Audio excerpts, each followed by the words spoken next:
ये BSc BCom second year foundation course है भैया। पेपर की जो लैंग्वेज है वो है संस्कृत और पेपर का कोड है 013। तो इसी सीरीज में आज हम पार्ट 2 लेके आए हैं क्वेश्चन नंबर 3 का। अगर आपने पार्ट 1 नहीं देखा तो सबसे पहले पार्ट 1 देख लीजिएगा। वीडियो के कमेंट बॉक्स में वीडियो का लिंक होगा। तो एक बार आपको दोबारा से बता देता हूँ, क्वेश्चन नंबर 1, 2 एंड 3 तीनों क्वेश्चन आज कंप्लीट हो जाएंगे इस वीडियो के साथ में। तो दोस्तों, फर्स्ट एंड सेकंड क्वेश्चन को कंप्लीट नहीं किया तो सबसे पहले उसको कर लीजिएगा ताकि आपको सारी चीज़ें अच्छे से समझ में आ जाए। तो चलिए अब बात करते हैं इम्पोर्टेंट क्वेश्चन पर। क्वेश्चन नंबर 3 आपसे भोज प्रबंध से पूछा जाता है। अभी तक मैंने आपको स्टार्टिंग की जो स्टोरीज़ हैं, अगर आपने वो नहीं पढ़ी ना तो आपको आगे के क्वेश्चन समझ में ही नहीं आएंगे। फर्स्ट क्वेश्चन में और सेकंड क्वेश्चन में उसी के बारे में बात की गई है। जितना भी इंट्रोडक्शन है ना पूरी स्टोरी का भोज प्रबंध का, वो क्वेश्चन नंबर 1 और 2 से होकर ही जाता है। तो सबसे पहले पार्ट 1 को देख लीजिएगा। उसके बाद हमारा जो नेक्स्ट क्वेश्चन है, question number 3 most important question है भैया। कई बार एग्ज़ाम में पूछा गया है, पिछले साल भी पूछा गया था। आई थिंक जो बीए वालों का पेपर होता है उनसे पूछा गया था। तो चलिए इस बार भी देख लेते हैं क्या क्या कहता है इसमें क्वेश्चन नंबर 3। सबसे पहले ये जो श्लोक है ना, इसको हमें याद कर लेना है। अगर आपको पूरा याद हो जाए तब तो अच्छी बात है, नहीं तो वही काम करेंगे जैसे पहले करते आ रहे हैं, एक किसी भी यूनिक वर्ड को छांट लेंगे। तो इसमें बना लीजिए यूनिक वर्ड कटस्था। कटस्था इसमें हमारा यूनिक वर्ड हो जाएगा क्वेश्चन नंबर 3 में। तो चलिए अब हम देखते हैं इसका सबसे पहले संदर्भ। संदर्भ मैंने आपको बता ही दिया था क्या लिखना है आपको, दोबारा से बता देता हूँ। संदर्भ यही रहने वाला है। प्रस्तुत श्लोक कवि भल्लाल सेन विरचित भोज प्रबंध की प्रथम कथा से उद्गृत है। तो ये तो आप पढ़ लीजिएगा खुद से भी। अब आते हैं भैया अपने प्रसंग पर। अगर हम देखें इसमें हमने अभी तक क्या क्या पढ़ा है, तो सबसे पहले एक राजा होते हैं सिंदुल, उनका एक बेटा होता है वृद्धावस्था में। तो उसका नाम उन्होंने भोज रखा था। वो सोचते हैं कि अभी तो वो छोटा है, जो राजा का बड़ा भाई है सिंदुल का, उसका नाम होता है मुंज। कहीं वो उसे मारकर खुद राजा न बन जाए, इसलिए जो राजा होते हैं ना सिंदुल, वो निश्चय करते हैं कि मैं ना अपने बड़े भाई को ही राजा बना देता हूँ, और कहीं मेरे मरने के बाद, मतलब राजा सिंदुल कहते हैं कि कहीं मेरे मरने के बाद मेरे बेटे की हत्या न कर दी जाए मेरे भाई के द्वारा। इसी डर के कारण जो सिंदुल राजा होते हैं वो अपने भाई को राजा बना देते हैं। तो यही अब तक हमने पढ़ा था। अब क्वेश्चन नंबर 3 में आगे आगे स्टोरी जाएगी, और कोई सा भी क्वेश्चन आए सारे क्वेश्चन को अटेम्प्ट करने की कैपेबिलिटी आप में आ जाएगी। उसके बाद प्रसंग में बता दीजिए। राजा सिंधुल ने अपने पुत्र भोज को भाई मुंज की गोद में डालकर उसे राजा बना दिया। मतलब मुंज को अपने जो पुत्र है उसको, मतलब मुंज की गोद में डालकर उसे भी राजा बना दिया। राजा की मृत्यु होने पर मुंज ने सिंधुल के प्रमुख अमात्य बुद्धि सागर को उसके पद से हटाकर अन्यतः उसकी नियुक्ति कर दी। तो मतलब उसके बाद में क्या चेंज किए मुंज ने। उसके बाद भोज का पालन पोषण करने लगा। कौन करने लगा? भाई मुंज, राजा सिंधुल के। लेकिन इतना ही नहीं, सब कुछ ठीक चल रहा होता है, तभी एक ज्योतिषी की एंट्री हो जाती है कहानी में। एक दिन उसकी राज्यसभा में एक ज्योतिषी आया, तो यहीं से ही मामला सारा गड़बड़ होने लगता है। उसने मुंज से आग्रह किया कि वह अपने भविष्य के विषय में उससे कुछ पूछे। तो ज्योतिषी मुंज से कहता है कि मैं जो आपसे आग्रह कर रहा हूँ उसमें मेरा कोई लाभ नहीं है, वरन मैं अपनी विद्या के प्रसार के कारण ही आपसे ऐसा कह रहा हूँ, क्योंकि तो इतनी बात तो इस श्लोक में की गई है, कटस्था व भवे विद्या। तो उम्मीद करता हूँ कि प्रसंग तो आपको अच्छे से समझ में आ गया होगा। नहीं आया तो एक बार वीडियो को रिकैप कर लीजिएगा। बड़ा ही आसान भाषा में लिखा गया है, खुद से भी पढ़ सकते हैं। उसके बाद हिंदी अनुवाद में बता दीजिए फ्रेंड्स, अगर आपको वीडियो समझ में आ रही होंगी। तो फ्रेंड्स आप कमेंट में तो बता ही नहीं रहे हो कि आपको वीडियो समझ में आ भी रही है नहीं भी आ रही है। मुझे कैसे पता लगेगा कि कितने बच्चों को वीडियोस देख रहे हैं और कितने बच्चे पेपर को देने वाले हैं। तो कुछ भी आप, चाहे वो निगेटिव ही क्यों ना हो, एक बार मुझे पता तो चले ताकि मैं आगे उन चीज़ों को इम्प्रूव कर पाऊँ। तो फ्रेंड्स अपना फीडबैक ज़रूर देना कमेंट बॉक्स में। हिंदी अनुवाद में बता दीजिए। जो विद्या कटस्थ हो विद्वानों के द्वारा उस विद्या को सदैव प्रकाशित करने योग्य है। जो विद्या गुरु में पुस्तक में स्थित होती है उसके द्वारा मूर्खों को ठगा जाता है। अर्थात गुरु के पास और पुस्तक में लिखी विद्या व्यक्ति के किसी काम नहीं आती। तो ये बात आपको समझ में आई होगी इतनी। सबसे पहले दोबारा से इतना ही देख लेते हैं ताकि आपको समझ में भी तो आए। जो विद्या तटस्थ हो, विद्वानों के द्वारा उस विद्या को सदैव प्रकाशित करने योग्य है। जो विद्या गुरु में है, पुस्तक में है, उसके द्वारा मूर्खों को तो सिर्फ ठगा जाता है। अर्थात गुरु के पास और पुस्तकों में लिखी विद्या व्यक्ति की किसी काम नहीं आती। कहने का मतलब यही है भैया कि जो विद्या अपने पास होती है ना, असली विद्या तो वही है जिसका हम अपनी डेली लाइफ में रोज़ यूटिलाइजेशन कर पाए, उससे अपने सही काम कर पाएँ। वही विद्या व्यक्ति के काम आती है जो उसे कंठस्थ हो। कंठस्थ मतलब स्मरण हो, याद हो। विद्वान ऐसी विद्या को अपने तक ही सीमित नहीं रखते वरन उसका खूब प्रसार करते हैं। मैं भी अपनी विद्या के प्रसार के लिए आपसे कुछ पूछने का आग्रह कर रहा हूँ। यह बातें कौन कर रहा है? ज्योतिषी कर रहा है। किससे? राजा मुंज से। क्योंकि अब राजा सिंधु तो नहीं रहे, राजा मुंज से ये बात की जा रही है। किसके द्वारा? ज्योतिषी द्वारा। तो यहीं से कहानी में थोड़ा ट्विस्ट आता है। अब हम नेक्स्ट क्वेश्चन देखेंगे, आगे की कहानी आपको समझ में आ जाएगी। तो फ्रेंड्स, उम्मीद करता हूँ कि ये क्वेश्चन मोस्ट इम्पोर्टेंट है, आपको अच्छे से समझ में आया होगा। फ्रेंड्स, इस वीडियो को ना अपने फ्रेंड्स के साथ में भी शेयर कर दीजिएगा। जो आपके स्टडी ग्रुप है ना, या फिर आपके जितने भी friends BA, BSc, BCom second year में हैं, तो उनके पास भी इस वीडियो का लिंक शेयर कर दीजिएगा ताकि उन्हें भी इस वीडियो का बेनिफिट मिल पाए। अब आता है इसमें क्वेश्चन नंबर 4।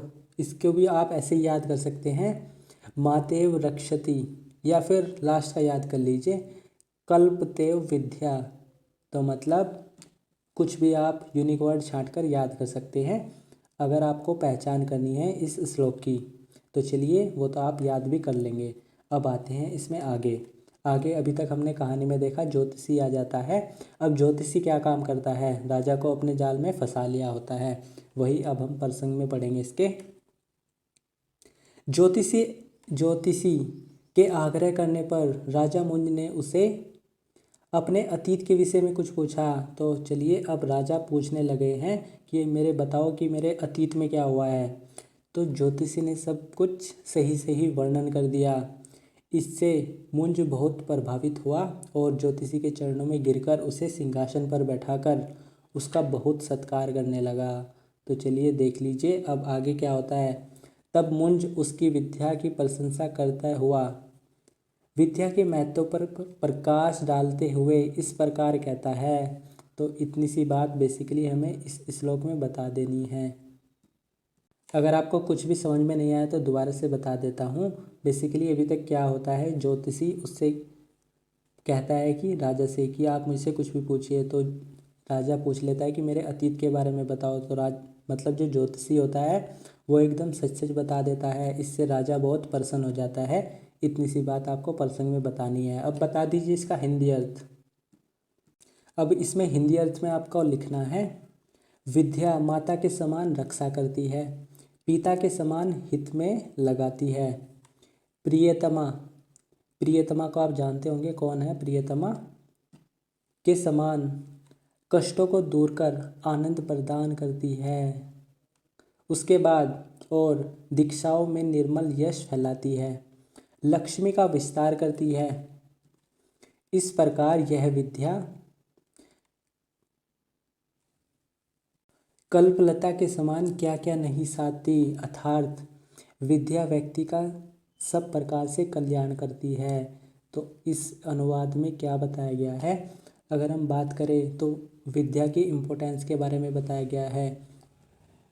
तो इसमें आप, अगर आपके पास में भी एक दो लाइन हो ना, वो भी ऐड कर दीजिएगा। क्योंकि विद्या माता के समान तो रक्षा कर रही है, पिता के समान हित में लगाती है। तो यही बात क्वेश्चन नंबर 4 में आपको इन्हीं सब बातों को लिख देना है। आई होप कि क्वेश्चन नंबर 4 भी आपको अच्छे से समझ में आया होगा। तो दोस्तों, अगर आपको क्वेश्चन नंबर 1, 2, 3 एंड 4 ये 4 क्वेश्चन आपको अच्छे से समझ में आ गए हैं ना, लगभग एक क्वेश्चन तो इनमें से कंफर्म मिल जाएगा। अगर आपकी किस्मत अच्छी हुई तो 2 क्वेश्चन यहीं से ही आपको मिल जाएंगे। अगर आपको दो क्वेश्चन नहीं मिलते हैं ना, तो आपको दो क्वेश्चन तो करने ही है ना, 3 में से आपको 2 क्वेश्चन करने हैं। तो आपको इसमें 2 क्वेश्चन को कैसे टारगेट करना है वो मैं आपको बता देता हूँ। ये जो मैंने 4 क्वेश्चन कराए ना, ये तो पूरे इस सिलेबस का बेस है। अब इसमें 1-2 क्वेश्चन और बनते हैं, वो मैं आपको कराऊंगा। अब जिसमें बाकी के बचे हुए क्वेश्चन हैं, क्वेश्चन नंबर 5, इसको आपको खुद से पढ़ना है। तो क्वेश्चन नंबर 5 का आप स्क्रीनशॉट ले लीजिए, इसको एक बार खुद से पढ़ लीजिएगा। 2 लाइन का क्वेश्चन है, वैसे कभी पूछा नहीं जाता, अगर हो सके पूछ लिया जाए तो इसको आप पढ़ लीजिएगा। उसके बाद आता है क्वेश्चन नंबर 6। इसमें क्वेश्चन नंबर 6 भी आपको खुद से ही पढ़ना पड़ेगा। अगर आपको नहीं समझ में आया तो चलिए मैं आपको बता देता हूँ। क्वेश्चन नंबर 7 जो आपको हेल्प करेगा क्वेश्चन नंबर 6 समझने में। क्वेश्चन नंबर 7 की जो स्टार्टिंग होती है वो होती है शरीर निरपेक्ष है। तो ये वर्ड तो इसमें यूनिक है, इसको आपको याद कर लेना है। अब जो स्टोरी है वो चल ही रही है, अब कहाँ पहुँचे स्टोरी में हम वो देखेंगे प्रसंग में। भोज के राजा बनने की भविष्यवाणी से विचलित होकर मुंज स्वयं को लक्ष्मीहीन मानकर उसके प्रतिकार के विषय में जो कुछ सोचता है उसी का वर्णन इन श्लोकों में किया गया है। तो अभी तक अगर स्टोरी को समझ रहे होंगे कि ज्योतिषी की एंट्री होती है, ज्योतिषी सब कुछ सच सच बता देता है कि जो भोज है ना, भोज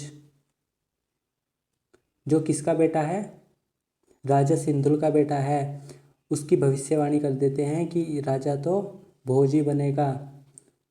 तो इससे जो राजा मुंज होते हैं फ़िलहाल टाइम पर, मतलब जो सिंधुल के बड़े भाई होते हैं, वो बहुत ज़्यादा विचलित हो जाते हैं, परेशान हो जाते हैं। अब देखिए आगे वो क्या करते हैं, वही हमें हिंदी अनुवाद में पढ़ना है। तो हिंदी अनुवाद में बता दीजिए। शरीर निरपेक्ष से इसकी स्टार्टिंग हुई थी और हिंदी अनुवाद भी शरीर से स्टार्ट होगा। शरीर की उपेक्षा न करने वाले चतुर परिश्रमी बुद्धि से कार्य को आरंभ करने वाले व्यक्ति का सब कुछ, मतलब कुछ भी कार्य कठिन नहीं होता। बिल्कुल सही बात है जो हम भोज प्रबंध में पढ़ रहे हैं।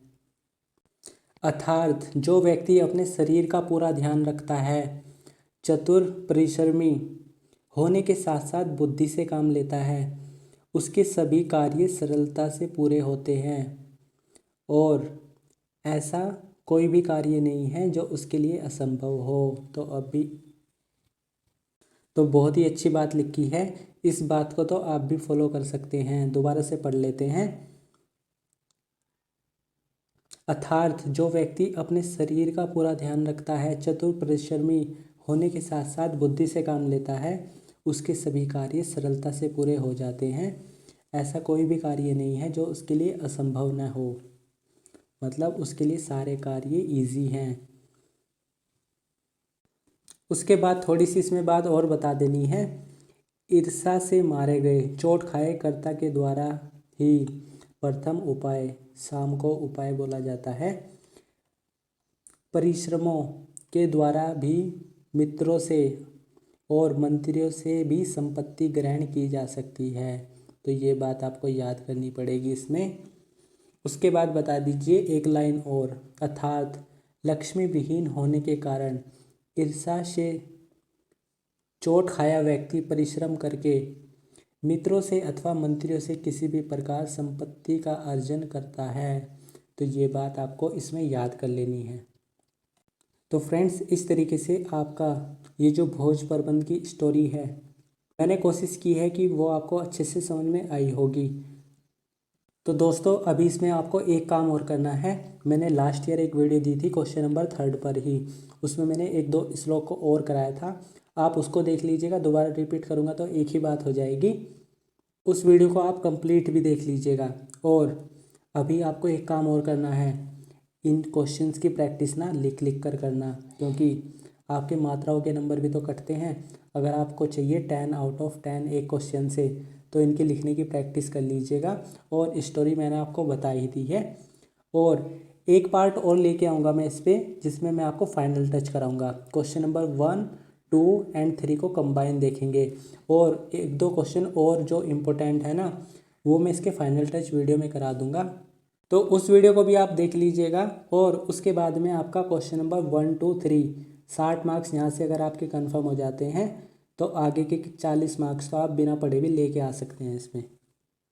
तो इसमें जो मेन खेल है वो क्वेश्चन नंबर 1 2 3 का ही है, जो आपको श्लोक आपको देखते ही आपकी प्रॉब्लम सबसे ज़्यादा श्लोक में ही रहती है, और जो मंत्र होते हैं वो सभी मैंने आपको करा दिए हैं। तो जो इसका नेक्स्ट पार्ट आएगा आप उसको देख लीजिएगा, जो बचे हुए श्लोक है वो मैं उस वीडियो में आपको पूरा करा दूंगा। तो क्वेश्चन नंबर 1 2 3 का अलग से एक वीडियो आएगा, कंबाइन वीडियो में आपको करा दूंगा। तो चलिए, ये वीडियो आपको समझ में आई हो दोस्तों के साथ में शेयर कर दीजिएगा, और साथ में चैनल को एक बार सब्सक्राइब भी कर दीजिएगा अगर अभी तक भी नहीं किया हो। तो चलिए मिलते हैं दोस्तों नेक्स्ट वीडियो में, तब तक के लिए पढ़ते रहिएगा, बाय।